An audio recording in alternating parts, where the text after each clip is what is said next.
صحابی نے پوچھا یا رسول اللہ میں اپنے اخلاق میں جو ایکسیلنسی پیدا کروں تو اس ایکسیلنسی کا سب سے زیادہ مستحق کون ہے, یعنی سب سے زیادہ میٹھے انداز سے بات میں کس سے کروں. آپ یوں بھی کہہ سکتے ہیں آج کی زبان میں, جب میں بات کسی سے کروں تو اس میں شکر گھولوں میں, تو سب سے زیادہ چینی اور سب سے زیادہ شکر کس سے بات کرتے ہوئے اپنے کلام میں گھولوں. بات آ رہی ہے سمجھ میں؟ آپ صلی اللہ علیہ وسلم نے فرمایا امک, پوری کائنات میں سب سے میٹھے انداز سے اگر تم نے بات کرنی ہے تو سب سے زیادہ رائٹ یہ کس کا ہے؟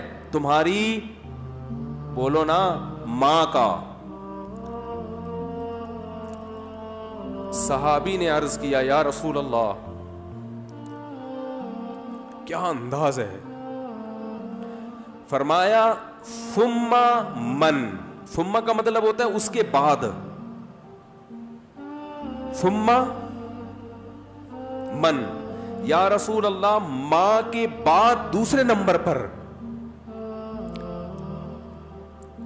میٹھے انداز سے, اچھے انداز سے بات کرنا کس کا حق ہے کہ میں اس سے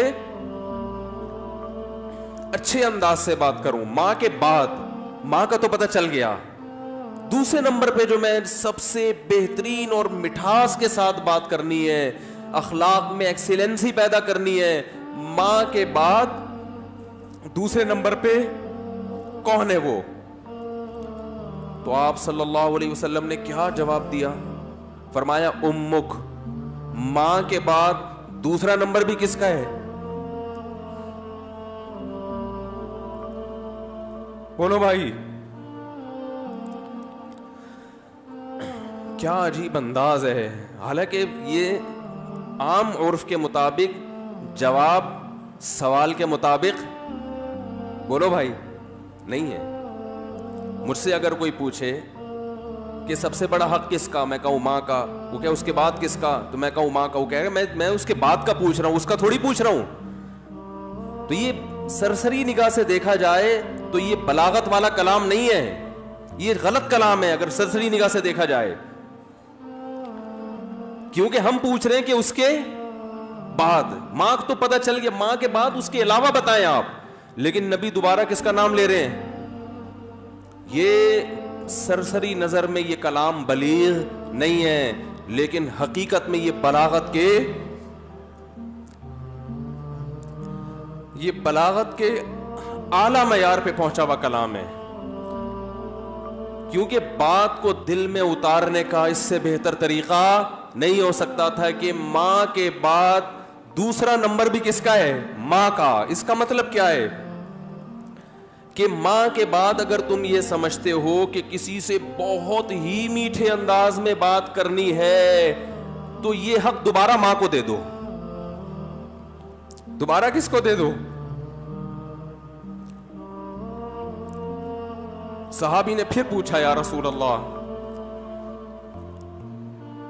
ثم من. دیکھو صحابی کا انداز بھی کیا ہے, وہ چونکہ ان کو یہ تھا کہ مجھے ماں کے علاوہ اب چاہیے کہ کون ہے, اور نبی نے دوبارہ کس کا نام لے لیا؟ ماں کا.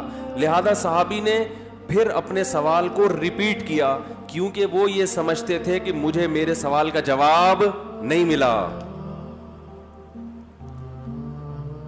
تو انہوں نے تیسری دفعہ پوچھا یا رسول اللہ ثم من, یا رسول اللہ تیسرے نمبر پہ کون ہے؟ تو آپ صلی اللہ علیہ وسلم نے فرمایا امک. تیسرے پہ بھی کون ہے؟ بولو بھائی, یہ ہے ویمن رائٹس. یہ کیا ہے؟ یہ جو بے شرم لوگ حقوق نسواں اور عورتوں کے حقوق کے نام پہ الو بنا رہے ہیں نا, ان کی باتوں میں مت آیا کرو. ان کا مقصد صرف عورت کو کپڑوں سے آزاد کرنا ہے اور مرد کی دسترس سے آزاد کر کے مرد کے مقابلے میں لا کے مرد کا دشمن بنانا, تاکہ مرد عورت سے محبت کرنا چھوڑ دے, اس کا حق دینا چھوڑ دے. تمہیں اسلام نے عورت کے جو حقوق بیان کیے ہیں اس کے بعد ہمیں کسی اور سے عورت کے حقوق کو سمجھنے کی ضرورت نہیں ہے. ہمیں کسی لبرل سے, کسی حکومت سے, کسی ویمن رائٹ سے, کسی سے ہمیں سمجھنے کی ضرورت نہیں ہے. ہمیں اسلام نے بتا دیا ہے کہ ماں کے روپ میں عورت کا کیا حق ہے, بیوی کے روپ میں عورت کا کیا حق ہے, کہ بیٹی کے روپ میں عورت کا کیا حق ہے, بہن کے روپ میں عورت کا کیا حق ہے. اور یہ جو لبرل لوگ ہیں یہ صرف گرل فرینڈ کے حقوق جانتے ہیں, گرل فرینڈ سسٹم معاشرے میں لانا چاہتے ہیں, تمہیں درندہ بنانا چاہتے ہیں, تمہیں زانی بنانا چاہتے ہیں, تمہیں بدکار بنانا چاہتے ہیں. ان کا کوئی فیملی سسٹم نہیں ہے. جو قوم نکاح کی قائل نہ ہو ان کے ہاں ماں بہن بیٹیاں ہوتی ہیں. ماں بہن بیٹی, بھابھی, چچی, خالہ, ممانی, مامی, پھپھی, یہ رشتے تو شادی بیاہ کے نتیجے میں وجود میں آتے ہیں. اولاد ہوتی ہے تو یہ رشتے وجود میں آتے ہیں. پھر ان رشتوں کا پاس رکھنے کا حکم دیا گیا ہے. جن قوموں میں ہر رشتے ہی نہیں ہے تم ان سے سیکھ رہے ہو کہ عورت کے حقوق ہمیں بتاؤ. تو آپ صلی اللہ علیہ وسلم نے کیا فرمایا؟ تیسرے نمبر پہ کس کا حق ہے؟ بولو بھائی, ماں کا. پھر صحابی نے پوچھا ثم من. اس کے صحابی بھی پوچھتے جا رہے ہیں, دیکھو رک نہیں رہے, کیونکہ ان کے سوال کا جواب مل نہیں رہا کہ یا رسول اللہ آپ ماں کا تذکرہ ختم کریں گے تو پتہ چلے گا کہ ماں کے بعد کس کا حق ہے. تو آپ صلی اللہ علیہ وسلم نے ارشاد فرمایا ثم ابوک.